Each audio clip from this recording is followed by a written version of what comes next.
And good morning, YouTube.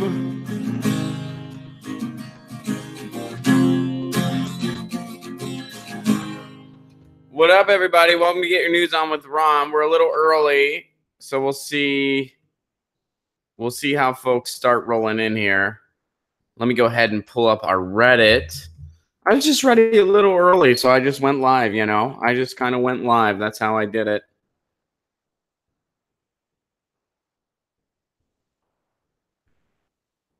We got a lot of fun stuff on our wiki, WikiLeaks. I just said on our WikiLeaks, on our Reddit. So I'm going to be checking that out. All right, let me go ahead and get over into the YouTube here. What's up, everybody? How's everyone doing? Good to see everybody. Howdy, howdy, Panderson. Howdy, howdy, Estevan. What's up, Jade? We're a little early today, so we won't start too super early here. But I hope everybody had a wonderful weekend. And let me ask you guys, I don't know if you noticed, but I got a new microphone. How are we sounding? Are we sounding, I know live me, we're always just on the phone, so it's always the same for you guys. But YouTube folks, is the sound a little bit better? Morning just moved back to PA. You moved back to PA. Where at in PA are you living now?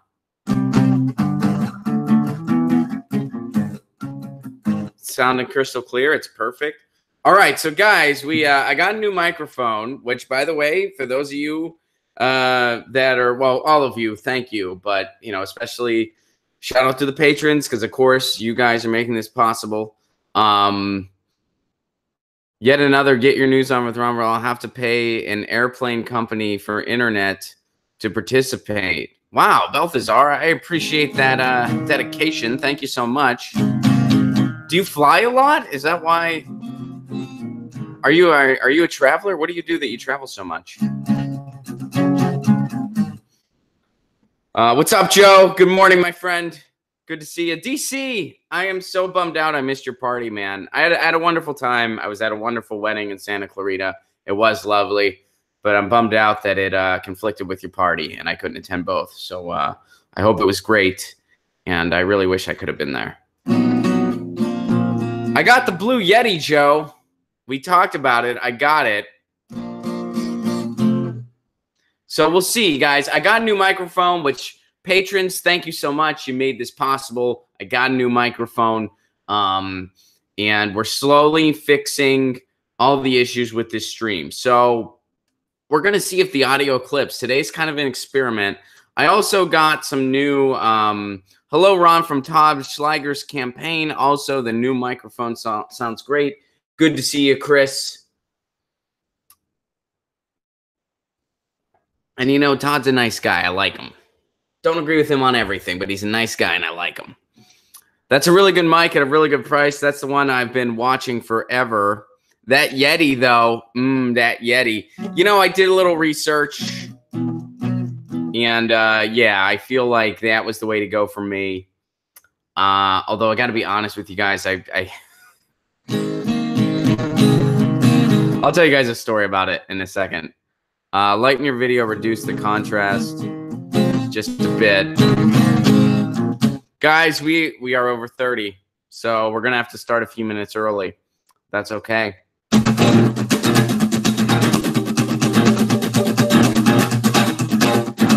And pasta's awake, everybody.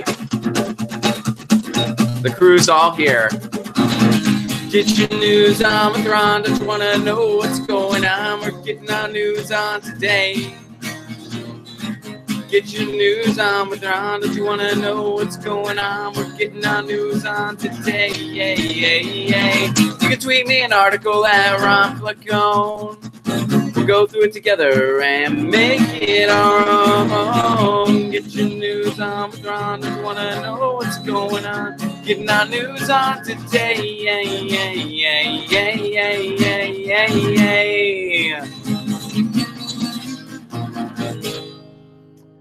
What up, everybody? Welcome to Get Your News On with Ron. So I got to ask the question, YouTube, right away.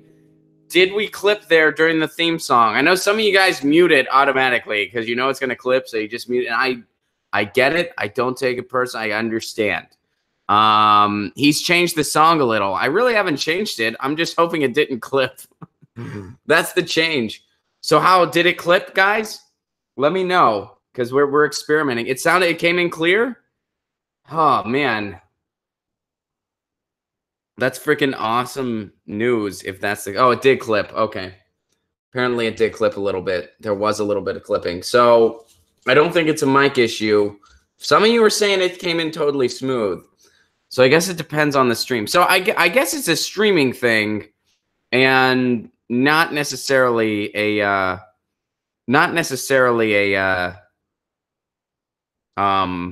mic thing. I mean, the mic clearly helped, but I think it's mostly just a streaming thing. That's my guess. All right, let's get into it. I know we're a minute early. That's why I was like, we're gonna be a little early so I can experiment here. It clipped a bit.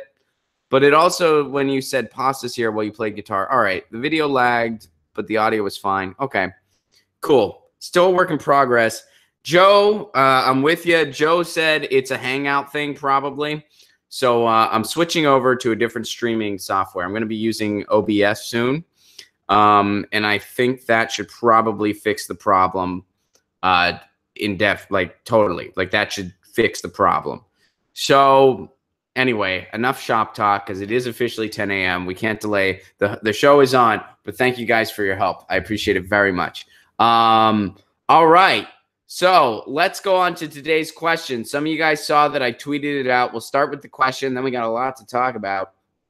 I wanted to do a fun one to kick off the week. So my question is, what is your favorite political movie? Now, I know all movies are kind of political, but, you know, what kind of has a political undertone that's your favorite movie? And Reagan, we will totally get to the DNC lawsuit. We already did a clip about it, but we can totally do an update on it. Yeah. But let's start out with today's question.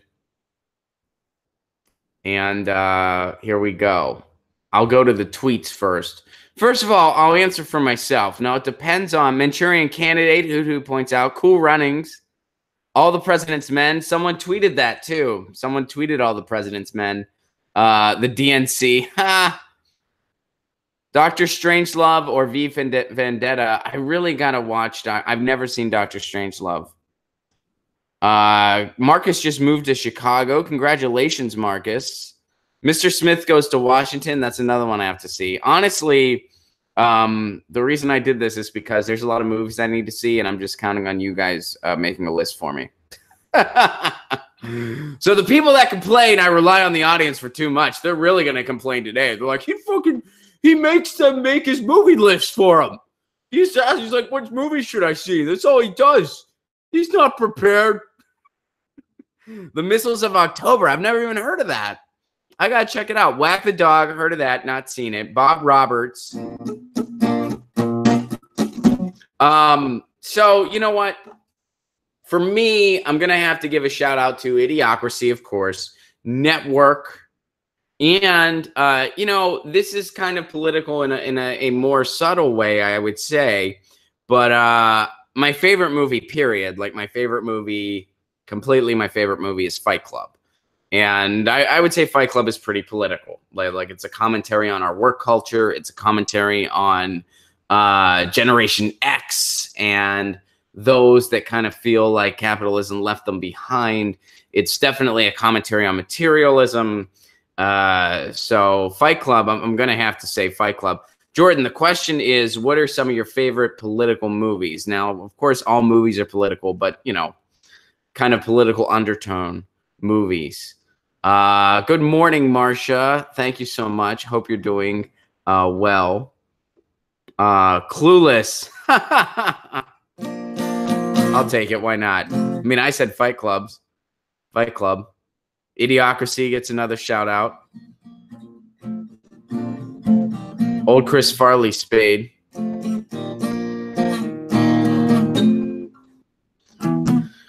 You know, it's and I really do need to see Dr. Strangelove. That's something that I really need to do. Hackers, I've never seen that. Bullworth, never seen it.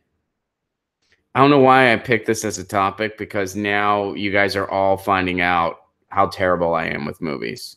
I'm so bad with movies. And some of you are doing goofy responses that are making me laugh.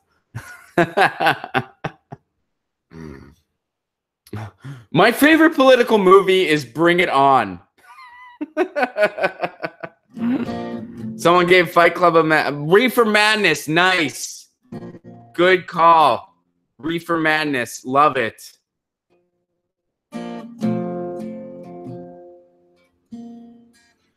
Joe gives Toy Story a shout out.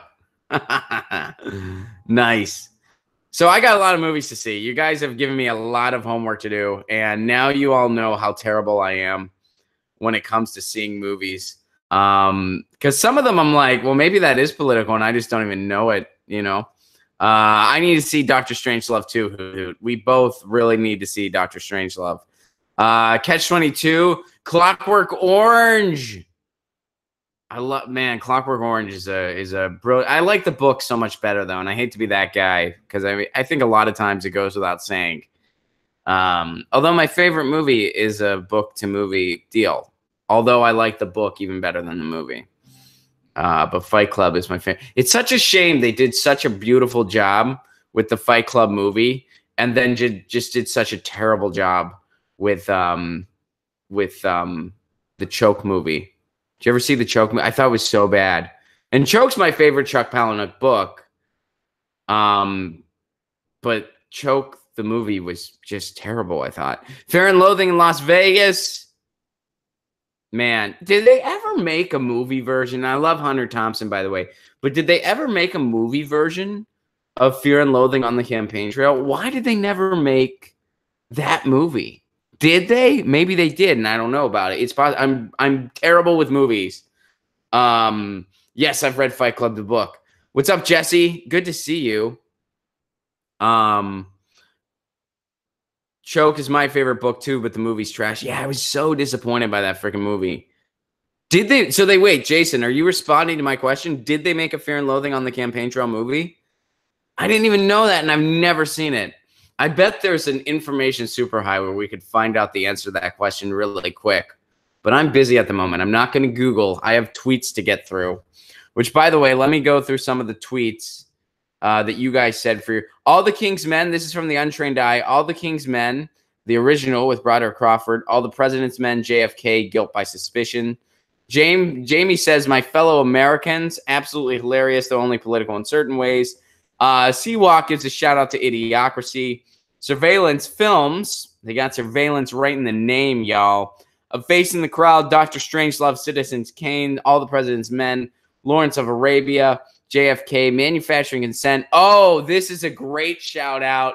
That surveillance film, Power of Nightmares. Guys, I know I'm bad when it comes to movies, but take my word on this one. If you've not watched the BBC film Power of Nightmares, do it tonight. And guess what? You're going to have freaking nightmares. That is Power of Nightmares is genius. It's about how our kind of obsessive, our narcissistic ways have led to the political climate we have. And that's really nuts and bolts, brief cliff notes of what it's really about. But yeah, Power of Nightmares, please go see it. I know it's a documentary. This is from Iliope Dragon. I know it's a documentary, but everyone should see Our Brandis Crisis, the documentary about the Bolivian election of 2005.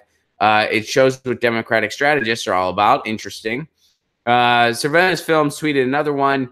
Battle of Algiers, Memories of Underdevelopment. And Pam Ryan gives a shout out to All the President's Men. So, guys, we all got some homework on movies to see.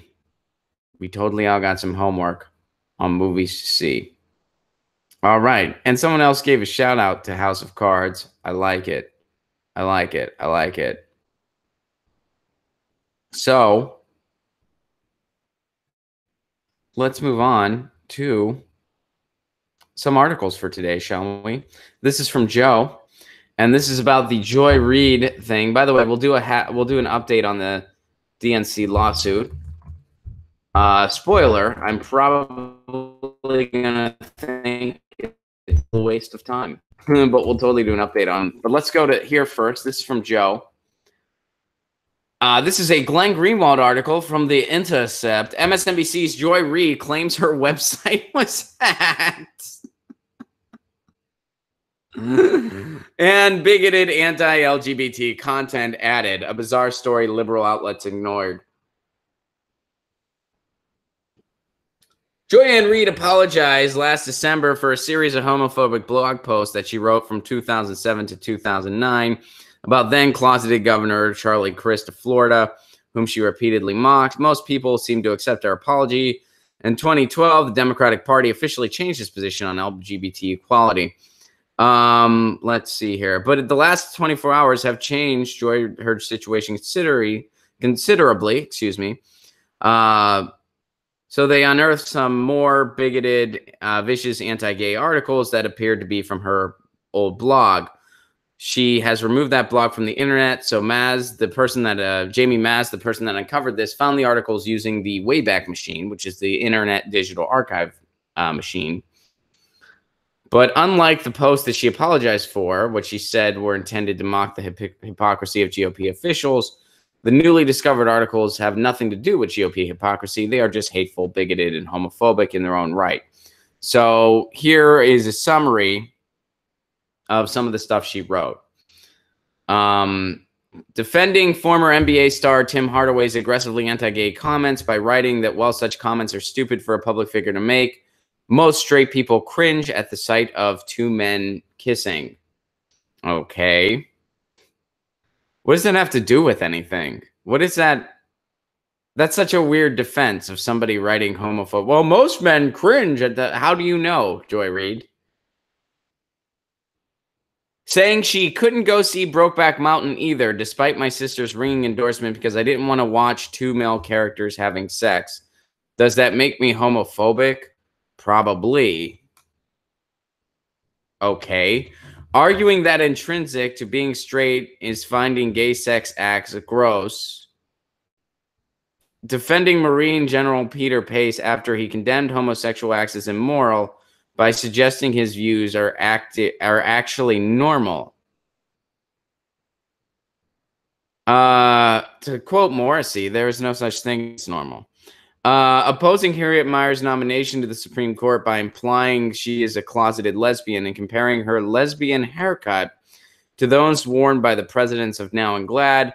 All right, so the last thing here that they summarize, promoting the ugliest and most destructive stereotype of gay men as pedophile predators by suggesting that anti-gay attitudes are based in concerns that adult gay men tend to be attracted to very young post-pubescent types, bringing them into the lifestyle in a way that many people consider to be immoral, and that gay rights groups seek to organize very young, impressionable teens who may have an inclination that they are gay.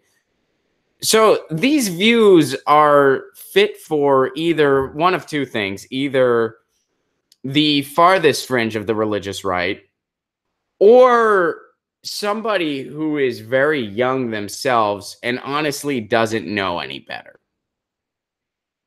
And I mean, I was further, and and I'm not speaking for everybody. I'm not trying to, but these views are so juvenile, like so painfully juvenile. I mean, by the time I was 9, I would have read this and been like, "This is disgusting." And I'm not trying to pat myself on the back. I'm just being real here. Like, these are the most juvenile views. And, all right, so let's move on here. The meat here is she's claiming she denied that she ever wrote them, or at least she denied writing some of them. How then did they end up in a blog under her name? Well, according to Reid, she was the victim of hackers. Somehow, nefarious disinformation agents managed not to hack not her blog, but rather the Wayback Machine and its digital archive. Is it technically possible? It is possible, Glenn Greenwald's saying, and yeah, it does seem like it is possible.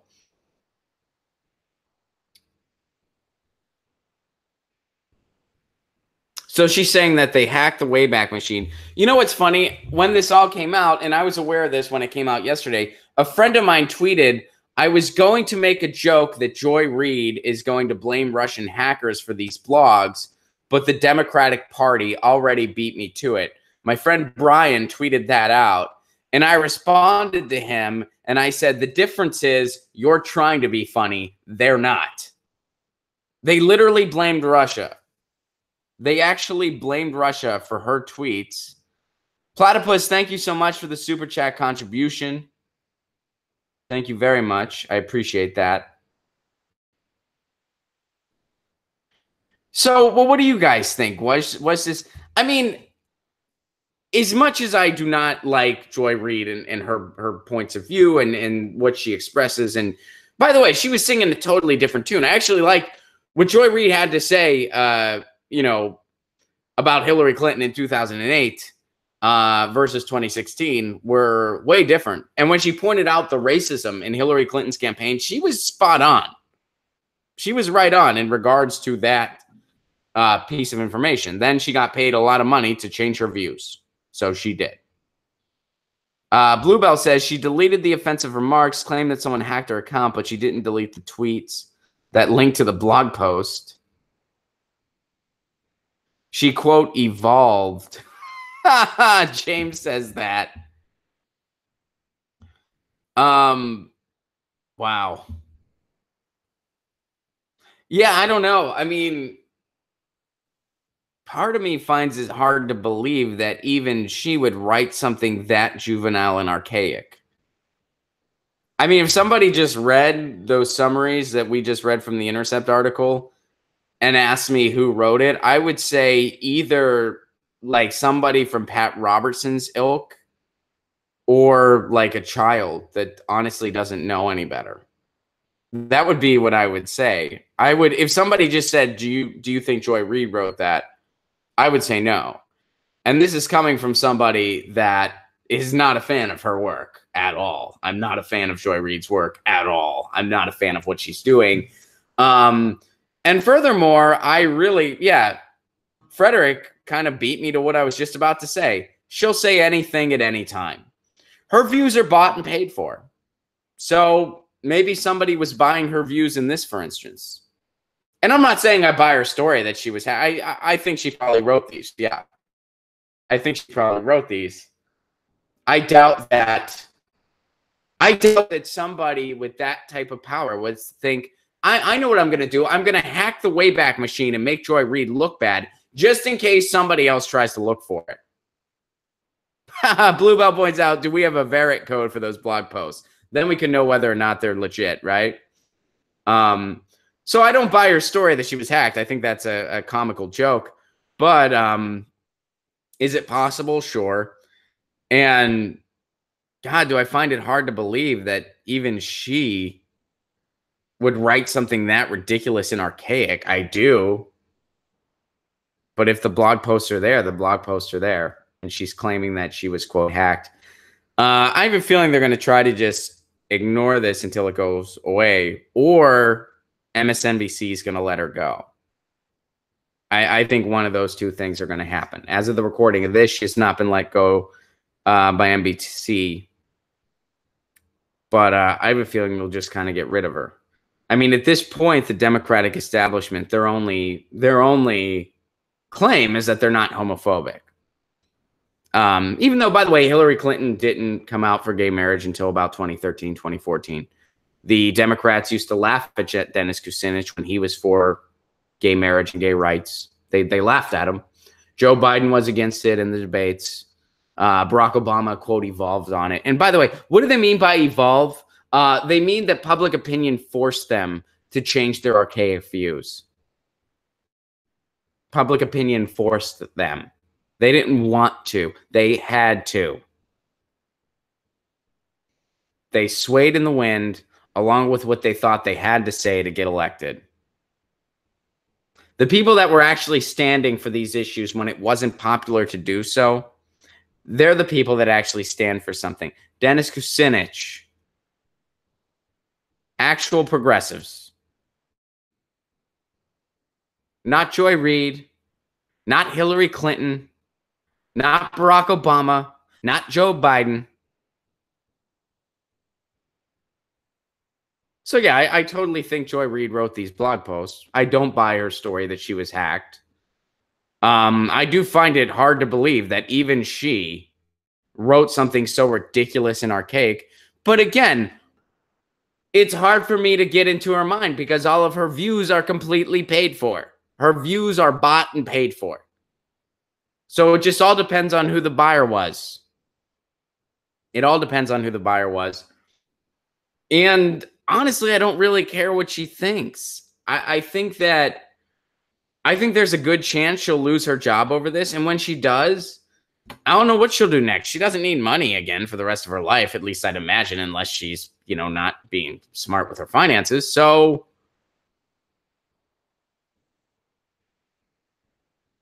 whatever. If she loses her job, we'll never think about her blogs ever again.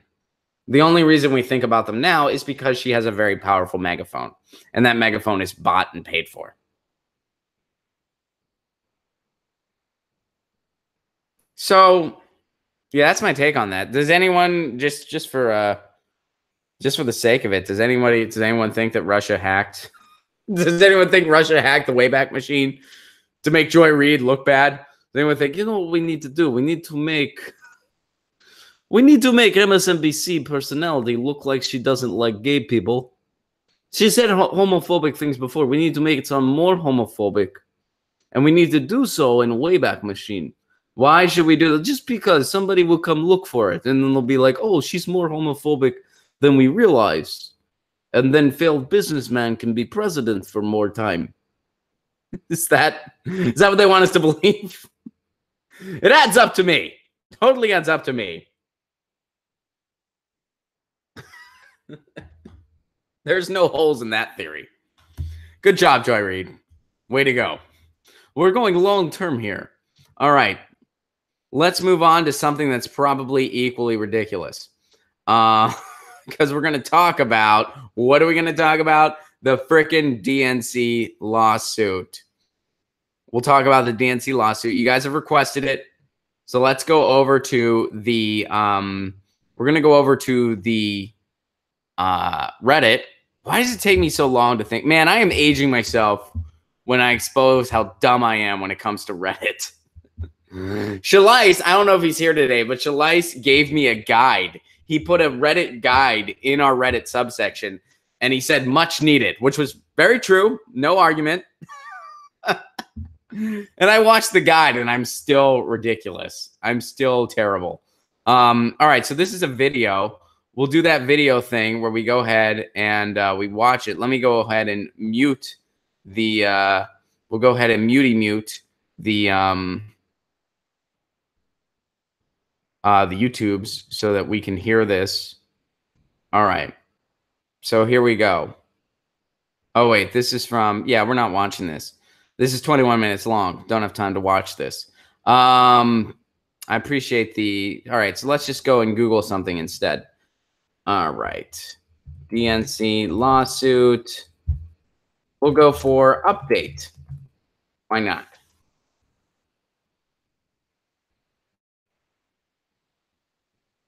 All right, here we go. Tom Perez was speaking again, which is really unfortunate. And DNC Chair Tom Perez on Sunday defended the lawsuit, asked why Democrats didn't wait for special counsel Robert Mueller's Justice Department probe into election interference to end. Perez said on NBC's Meet the Press that the DNC needed to file in a timely manner under the statute of limitations. That, and they know that it's probably never going to end. They know that Robert Mueller's thing is probably never going to end. It's just going to go on indefinitely, no matter how many guitar picks I drop. All right. I don't know. Well, they admit that. Here's a quote from Tom Perez. I don't know when Director Mueller's investigation is going to end, nor would I ever ask him because I want him to do a good, thorough job, Perez continued, adding that he's confident the lawsuit will get a jury trial. You know what you get? You know what Tom Perez is? If you take the principal from Beavis and Butthead and combine them with Milhouse from The Simpsons and somehow make them even weaker and more pathetic than both of those characters combined, that is Tom Perez. That is how pathetic of a human being he is. And I'm sorry if that's hard. Actually, I'm not sorry, because that's the truth. He's supposed to be the leader of a political party, and he is about as inspiring as watching wet paint dry. He couldn't convince me of what restaurant to go to. He couldn't convince me to put the toilet seat down. And he's supposed to lead a move. I mean, it's unbelievable. The fact that they propped up this guy. I mean, he can't even talk. He is the principal from Beavis and Butthead meets Milhouse from The Simpsons, but more pathetic. And of course, CNN just put some bullshit ad in front of this dumb article. All right, the suit has garnered criticism from Missouri Democratic Senator Claire McCaskill. Claire McCaskill! That's how horrific the Democratic Party is. They have ideas where when they unleash their ideas, I think, oh, Claire McCaskill's actually right on this one. This lawsuit is a painful waste of time, and this proves something we've known for a while now. The Democratic Party, they don't give a shit about you. They don't even have a platform, and now they're doing this. Tom Perez says, oh, well, we can walk and chew gum at the same time.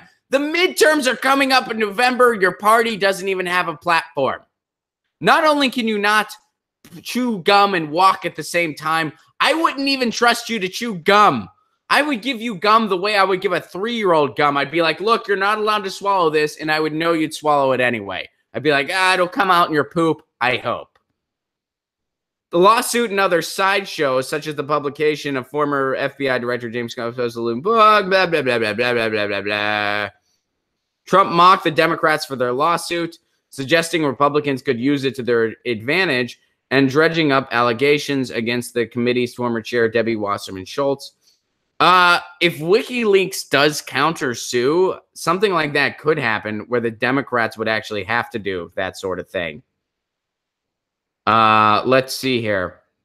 Megan, thank you so much for your Super Chat contribution. And put your values in your lawsuit. Well, you know, when we lead with our values, we're going to win the lawsuit. It's unbelievable. I mean, this proves once and for all that the Democrats are just done. I mean, they're just done. How could it be anything else? Pam points out they do have a platform. It's Russia, Putin, Stormy Daniels. Exactly. Progressives are taking over the Dems. Not really. I mean, Austin, I hope that happens. And I think there's a chance, and I support trying. But as far as actual change, we've not seen it. And the way the Democrats are set up, they are going to stifle progressives at every turn. And this is not me being overly cynical. This is me dealing with the reality that's unfolded within the past 2 years, where the Democrats have exposed who they really are, and they are what we've. They're not an incremental party that's pushing us in a more progressive direction. They're a center-right party. They're a center-right party. Most of them don't want. It's not that, oh, they want the same things we do. They just have a different plan on how to get there. No, they don't want the same things. They just don't. They don't want single payer. Overall, do a lot of Democrats want single payer? Yes. Do a lot of people that still think that the Democratic Party is the way to go want single payer? Yes. But the people, the establishment that has the power, they don't want single payer. They don't want to end fracking. They don't want living wages. They're against all those things. Quote unquote, progressive shows are against those things. They're not on your team. They're not on our team. So, and they're set up, you know, Nick Brana made this analogy, and I think he really nailed it. Say, hey, we're going to take over the Democratic Party. That's a great sentiment, but that's a lot like saying we're going to take over Walmart. Well, Ron, there's elections. Yeah, but there are things in place. There's the DCCC, which is a fundraising scam. This lawsuit, by the way, what is this lawsuit? A fundraising scam. Who actually gives a shit about Russia? Rich people. Rich people in the Democratic establishment. Why?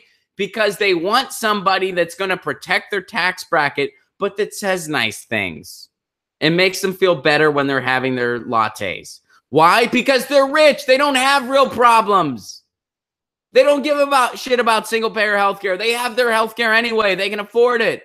They don't care about living wages because they can't imagine the difference between $12 and $15 an hour.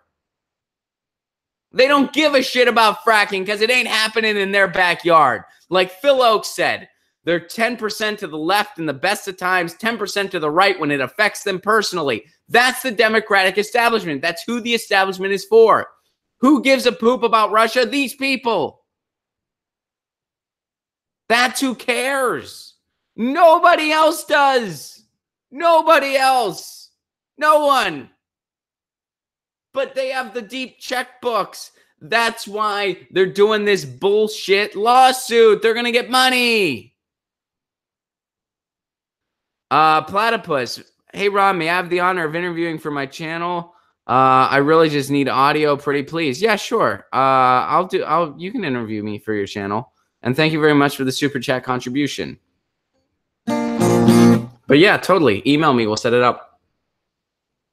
Barbara points out, Democratic Party is a pay-to-play club. Yes, exactly. Dwayne, thank you for the compliment on the new mic. Hoodoo said send something that's related to this article, so let me go ahead and find that.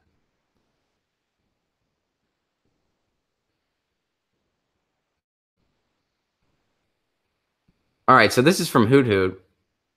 Oh, here we go. Well, the DNC is let me retweet this first.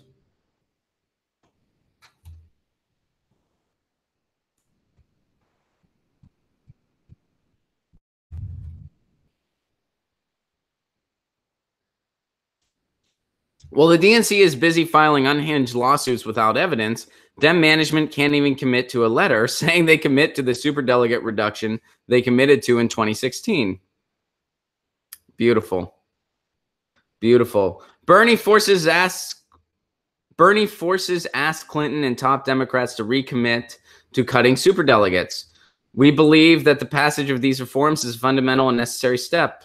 Reads the draft of a letter from Jeff Weaver, a top Sanders advisor. A top Bernie Sanders official is asking Democratic leaders, including Clinton, to sign a draft letter recommitting to vastly shrinking and effectively eliminating the party's controversial superdelegate system. Let's just eliminate them altogether, because there's one appropriate number of superdelegates, that is 0. And Weaver's draft letter, meant to lock in public support, would show Clinton, Sanders, and other party leaders reiterating their commitment.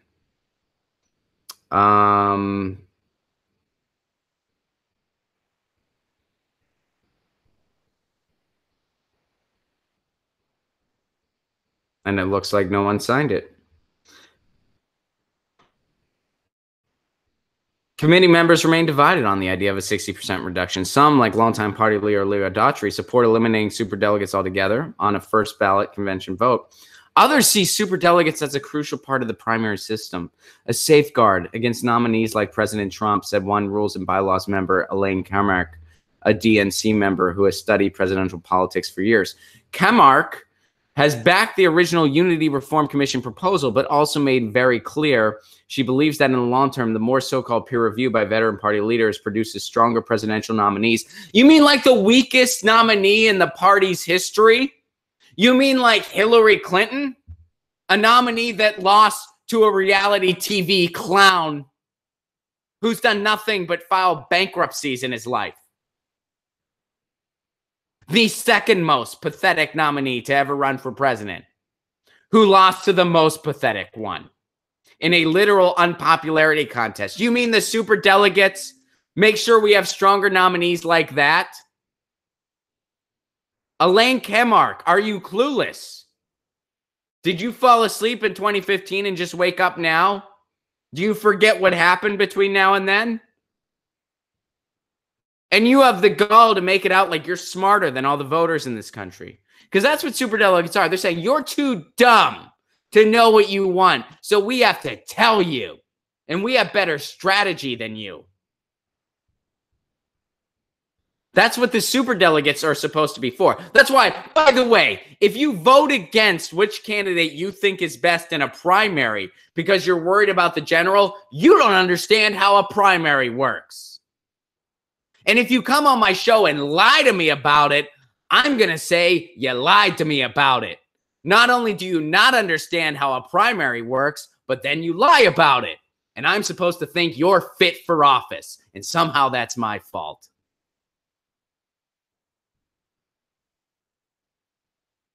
This whole idea runs completely counter to where the public is, Kamark admitted. Yeah, condescending to an entire country of people. Yeah. Yeah, I'd say that's true. The Democrats are saying to you, you're too dumb to make a choice. We need to make it for you. Now join our party or everything's your fault. Join us because the other side's terrible. And if you don't see that, you're dumb. What do we offer you? Nothing. This is our one-party system.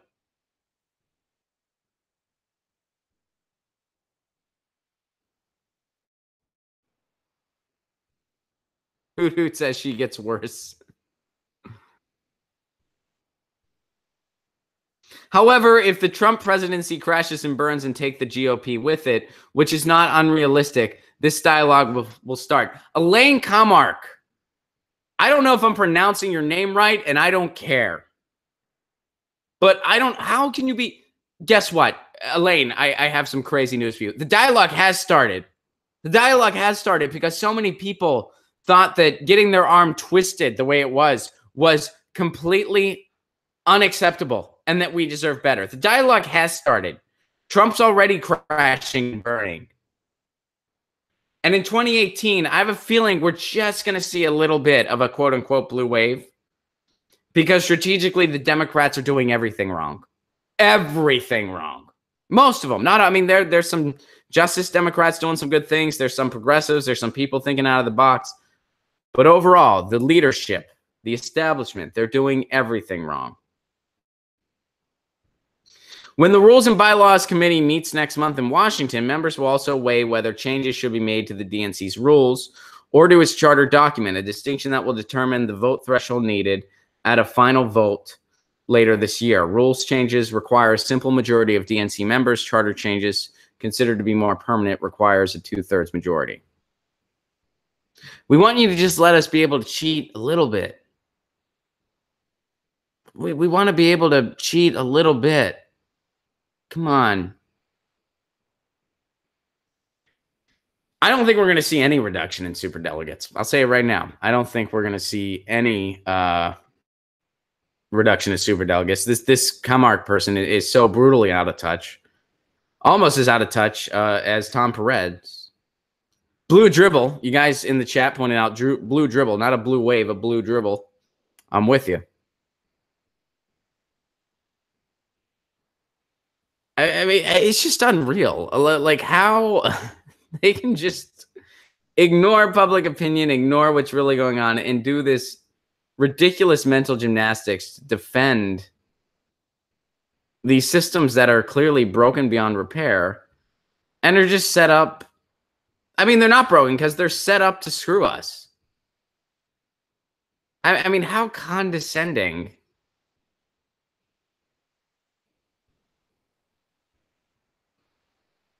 Thank you for sharing that, Hoot Hoot.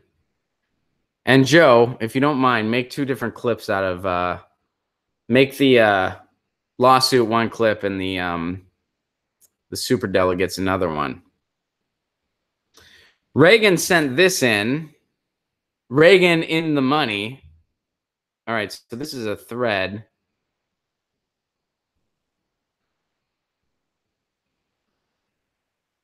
So what is this a screenshot of? I'm going to go ahead and retweet this. I think this is a finance thing here. I'm not sure. I can't see the full screenshot yet.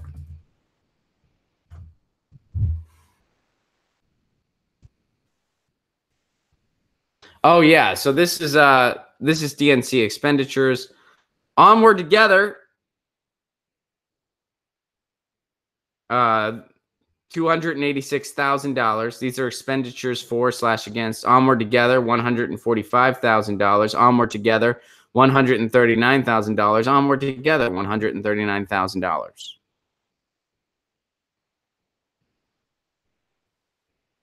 All right, let's see the other ones. Now we go everything else. And it's just random people. But Onward Together is at the top for that amount. And what does that say to us? That says to us that the Clinton arm is still funding the DNC. And they're still in bed. So, unfortunately, the whole idea that the Clinton era was over when Hillary lost is unfortunately not true. They're not going anywhere. It really means the DNC is still funding Hillary Clinton. Yeah, and vice versa.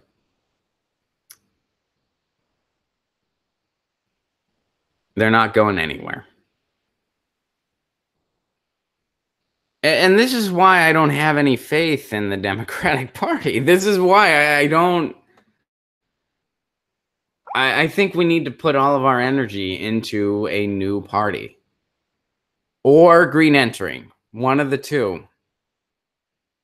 I mean, this whole, oh, we can change it from within. No, they haven't changed it all. They just lost the most beatable candidate in history, and they haven't changed a bit. They're not changing anything. They still have the same owners. And those owners only care about one thing, and that's their agenda and winning. If Hillary Clinton runs in 2020, she is the most selfish person in the world. In the world. And, I mean, I'll tell you right now, I'm not voting for her. I mean, there's no, I mean, I've never voted for her. I never will. I've never voted for a Clinton in my life, and I'm going to keep it that way. I mean, I was too young to vote for Bill, but, you know. I mean, I have been 27 since 33, but they thought I was younger than I was. Say that he's radical. If Trump couldn't change the Dems, nothing will. I'm with you. Frederick Murphy points out Pelosi said people don't want him to change. Thank you very much for your super chat contribution, Marcus. Would you interview Rich Madaleno, Maryland governor candidate, public finance experience, pro-LGBT, $15 an hour supporter, grassroots guy, and he can win? Yeah, of course. I'd love to interview him. And Pasta is the show booker. He will get on that. He's in the chat right now, so he will take note of that. He's a really good guest booker. And I'm sure he'll be on that.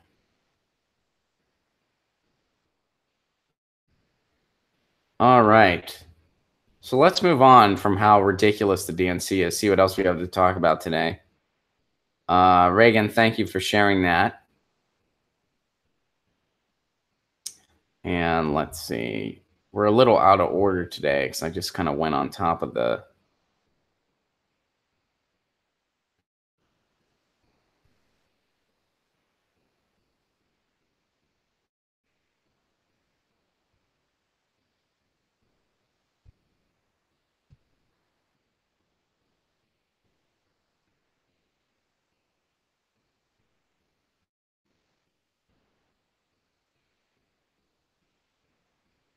All right, let's do one more Democrat-related story, and before we get off the this train completely, move on to something else. Kamala Harris will no longer accept corporate PAC money.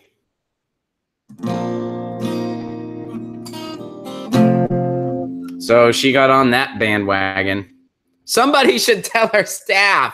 I wonder if she said it like she was making a confession. Like when she said she supported single-payer health care or well, supported Medicare for all.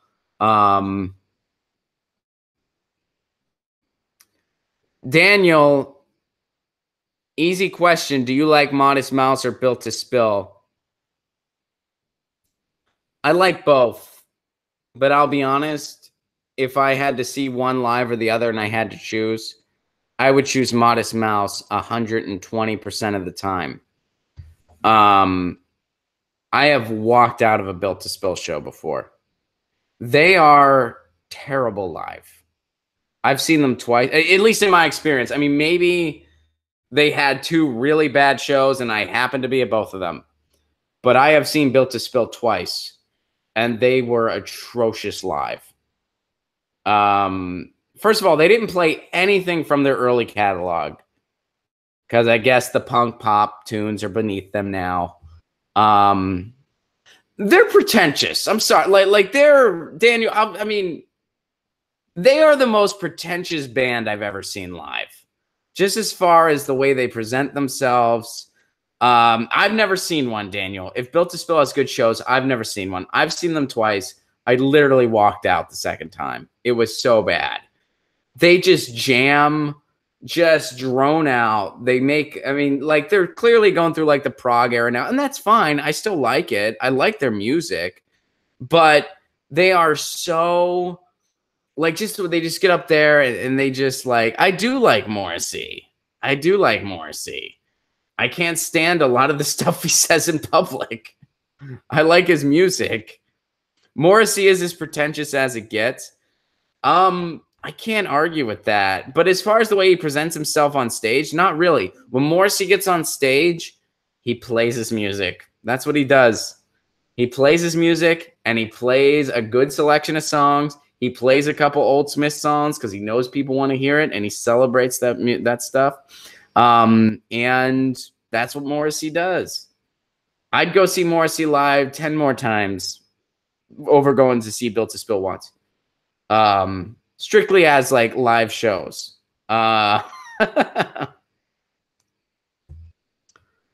So anyway, but yeah, I feel you. I don't know. I love Built to Spill's music, but I just live, they disappointed me so much. Modest Mouse on the other hand tore it up live. I caught two bad shows. A couple years apart too. I saw them once in, what year was it? 2006 and again in 2009. And yeah. I'm sorry to hear that, man. Modest Mouse was amazing. Modest Mouse did not disappoint me live. Modest Mouse blew my freaking mind. I can't listen to the Smashing Pumpkins anymore without cringing because of his appearances on InfoWars. Yeah, Billy Corgan went kind of nuts. He really did. And that's disappointing. And I saw the Pumpkins live a couple years ago, and I really enjoyed it regardless. I really enjoyed it. Oh, and Joe brings it back to something going on in the news. Bob Doro, who made a lot of the songs for Schoolhouse Rock, passed away today at 94. I loved Schoolhouse Rock as a kid. And yeah, I did see that in the news. Bummed me out. And hey, in his memory, 3 is a magic number. Cool. All right, let's move on. So Kamala Harris, no longer accepting donations from corporate PACs. She's the latest string of progressive Democrats who have vowed to do so. This is the Hill, by the way. And according to Brett Samuels, Kamala Harris qualifies as a progressive Democrat. Because you know those progressives, they really love the for-profit prison industry. They're a big fan of that. You're not progressive unless you love for-profit prisons and see the economic opportunity there. You're progressively cruel to people in prison. Yeah, she's progressive. Harris told the host of The Breakfast Club radio show in New York, which really totally hacked their name off a movie that I would argue is probably cooler than their show. She was caught off guard when asked recently, and that's not a dig at their show. That's just saying Breakfast Club is one of the coolest movies ever. I'm not going to call this show The Breakfast Club. I don't want that kind of pressure on me. She was caught off guard when asked recently at a town hall about accepting corporate donations. She said at the time, it depends.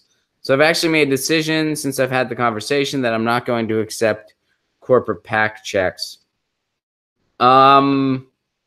She joins Cory Booker, Kristen Gillibrand, Elizabeth Warren, Maria Cantwell, Bernie Sanders. One of those things is not like the other, by the way. In pledging to not accept corporate PAC donations. Blah, blah, blah. Here's what's going to happen, you guys. And if any of you are excited about this, I envy your naivety.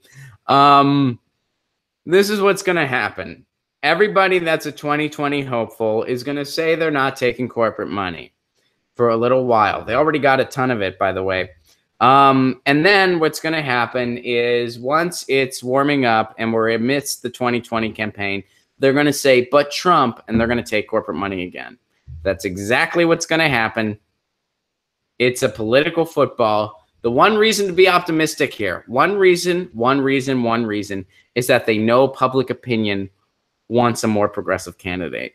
And they know they're not that candidate, so they're going to try to disguise themselves. Disguise themselves. So that's the one reason we should be optimistic. The fact that they at least know where public opinion is and that they know they're not in line with public opinion. What we need to do is who are. That's what we need to do. Ron, thank you very much for the Super Chat contribution. Again, Platypus, thank you. Ron, I need to tell you in the gang something I told my dad. I'm going after corruption, and if they jail me with whistleblower laws, please tell everyone. Please don't go to jail. I don't want that to happen. But yeah, it's been recorded here. Ron, tell Mike I love him next time you speak. You tell him. I tell him that every day. I tweet Mike Figueredo, or I text Mike Figueredo, and I'm like, I love you, bunny. We had a lot of fun on Friday, by the way, and you're hearing it here. We're talking about bringing back the project that we once had together, and we're trying to plan out how to best do that. But if you like seeing me and Mike Figueredo together, there's a good chance you're going to get to see more of it. So I hope you dug it. I know a lot of you guys dug our cat talk, which I appreciate because I dig talking about cats, and we're going to have to get both our cats together. And we're almost out of time. But yeah, Platypus, thank you very much. So yeah, that's my take on this. And I'm not trying to get into one of those situations where it's like, damned if you do, damned if you don't. I'm totally willing to accept that people, even politicians, are capable of changing and evolving. But I also, I'm not naive enough to think, oh, well, everything's fine now. Oh, they don't accept corporate money. We're fine now. Everything's fixed. No, it's not. The party as a whole is not changing. Who funds the party has not changed. We just saw the thread that validates that for us. It's all transparent. You can go see it all. No one reports on it, so you have to dig for it, like people do on Twitter, and then they tweet me screenshots. And I wanted to give a shout out. Reagan, like what Reagan does, Reagan tweeted that screenshot, which, by the way, Joe, if you can add that screenshot to the clip, that'd be awesome. Understand if you can't, but if you can, that'd be super.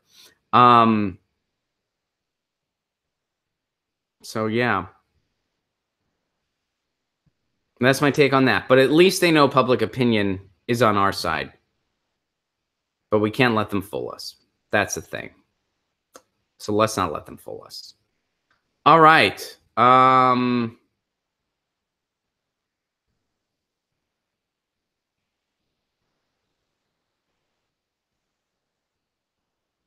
Oh, okay. And we got to go soon because I'm almost out of time. This went really freaking fast. So I'm looking for something to end on here. And I'm going to try to find something a little uplifting. All right. I guess we'll do this, even though this is far from uplifting. But whatever. This is what I'm seeing on the timeline, and we're almost out of time. So this is where we're gonna go. It's kind of a depressing way to end the show, but what are you gonna do, guys? What are you gonna do? America's homeless population rises for the first time since the Great Recession. Exclusive, a new government study finds 553,742 people were homeless on a single night this year. So America's homeless population has risen this year for the first time since the Great Recession. And by the way, we have a homeless population unlike, it's just increased since Reagan, and it keeps going and going and going. Here in Los Angeles, where I live, we have homeless tent cities in every neighborhood. It's not just Skid Row.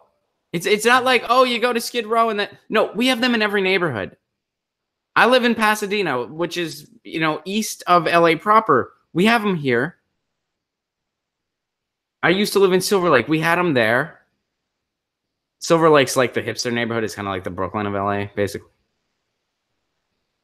Homeless, and it's everywhere. In most cities, it's like that. In San Francisco, they did this thing where they have robots that poke homeless people and try to get homeless people off the streets because they have so many, which, by the way, is incredibly cruel and really sad when you see that from a supposed progressive city like San Francisco. And I love that city, by the way.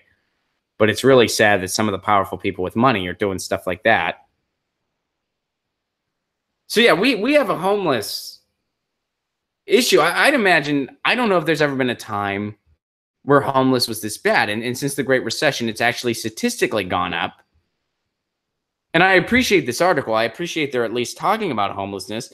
But I would argue it doesn't go far enough, because I think that we have worse homelessness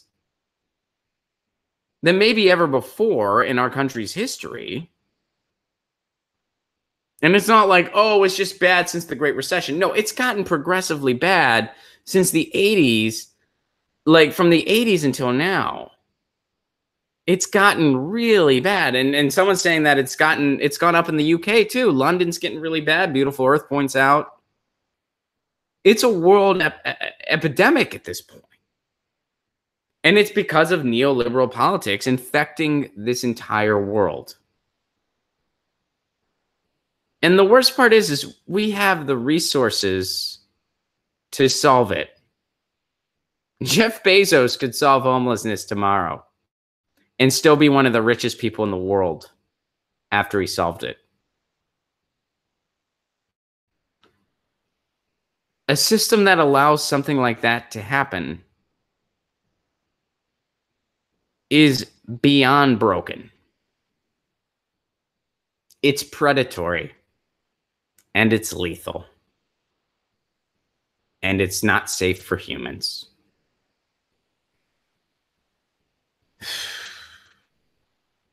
Nicholas sums it up: oligarchy's war on the poor. I'll answer a couple questions to end on something a little lighter.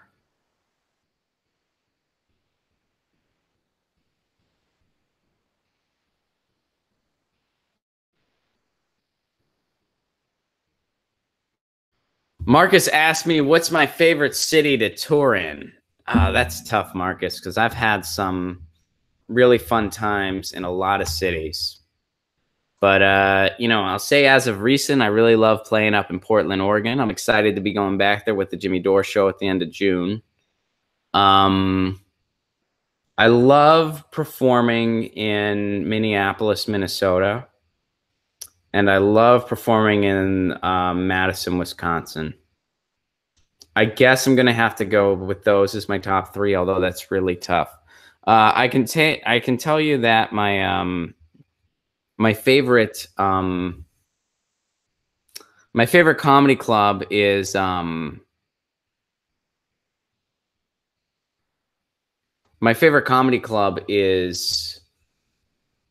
Comedy Club on State in Madison, Wisconsin. I can tell you that. And some of my favorite cities to visit in the United States, at least, New Orleans. I really like Seattle, Portland. I love the Northwest. I like New York City a lot. Who doesn't? I like Boston. And I like a lot of out of the way places too. I love Asheville, North Carolina. I love Detroit. I love Nashville, Tennessee. I used to live there. James, thank you for the Super Chat contribution. Check out the article I sent you about the other possible slogans for Hillary's campaign. It's hilarious. Is this for her 2020 campaign that we really hope doesn't happen? Let me see if I can find it here, James, because we only got a few minutes left. But if I find it, I will go to it for a second for you. Can you tweet it to me again, like right now? So it's like right on top. Because that would be helpful. Because I'm not seeing it, James, here. Did you tweet it to me? I'm not seeing this, James. I would love to go to it. And by the way, I know I missed a bunch of people. Oh, here we go. Hillary Clinton. Okay, this is all right, I found it. Hillary Clinton unleashed foul-mouthed tirade in Trump debate prep session.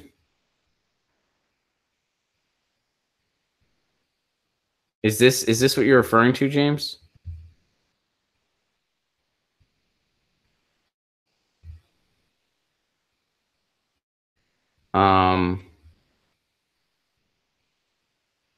I think this is what James is referring to. We'll do this real quick, and then we got to go. I'll go a little long today. Hope you guys don't mind. But just a little bit. Because I got to roll. We'll do this one real quick. So James sent this, and Hillary Clinton unleashed a foul-mouthed tirade in Trump debate prep session. Chasing Hillary, a new book by Amy Chosnick, details the two campaigns. Hillary Clinton unleashed a fuck-laced fusillade on AIDS in a 2016 debate prep session. Candidacy was squirming with frustration over lingering concerns about her authenticity. And racked with loathing for Donald Trump, she was determined not to vent in public. Aides understood that in order to keep it all together on stage, Hillary sometimes needed to unleash on them in private. Okay, so what did she say? I guess they're not going to tell us. They want you to get the book. So campaign manager Robbie Mook always listened patiently and respectfully. But behind his back, Robbie did a Bill impersonation. Okay, that's nice. Who gives a shit? Hillary Clinton reportedly erupted when Chosniak reported in January 2016 that the actress and writer Lena Dunham, prominent supporter and 29 at the time, told a Manhattan dinner party she was disturbed by how in the 90s the Clintons and their allies discredited women who accused Bill Clinton of misconduct. By late February, Bill went red in the face on almost daily at conference calls trying to warn Brooklyn that Trump had a shrewd understanding of the angst of so many voters. All right, and she failed to collect many of those votes. All right. Okay, so there's no transcripts here. There were no transcripts in the article. Yeah, never look her in the eyes, Frederick points out.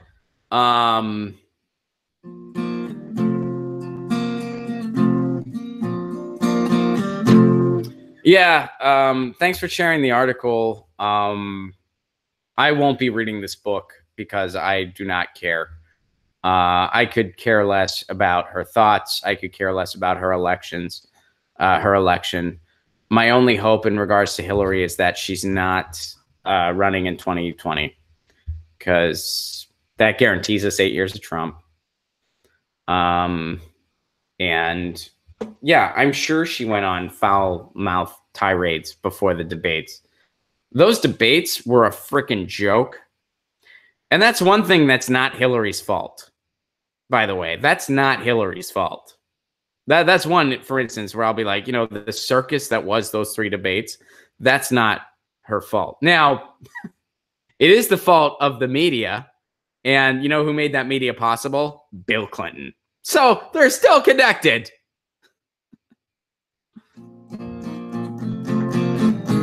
So, yeah. But that's interesting that she cursed out a bunch of her own people. And they're like, we have to listen. She needs to let it unleash here. She needs to unlet it. And they elevated the Pied Piper strategy. That's very true. That's very true. And she got the questions ahead of time. It's partly Hillary's fault. Yeah, that's true. Hoodoo points this out. She could have dragged it back to issues, and she didn't. So, yeah, you're right. She's not blameless. I'm just saying the overall structure on the debates, you can't blame that on her or Trump. That's the fault of the media themselves.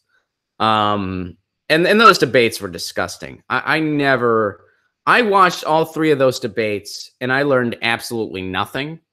I learned more from the Jill Stein town hall. And that's why, one of the many reasons why I voted for Jill Stein. So anyway, we'll end on there.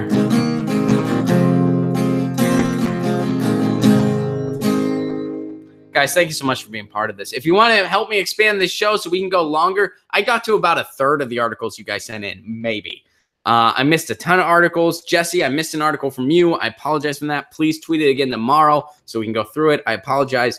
And everybody else, I apologize that I missed your articles. And I'll hopefully get to them tomorrow.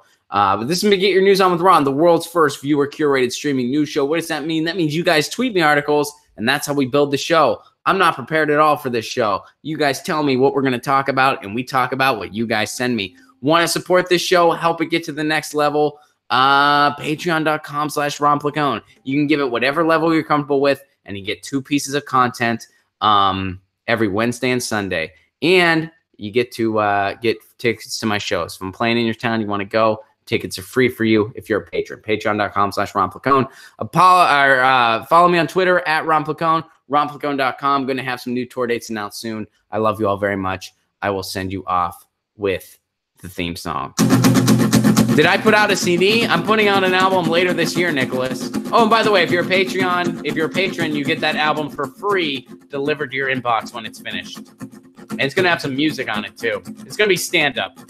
There's going to be a couple of songs. Get your news on with Ron. Don't you want to know what's going on? We're getting our news on today.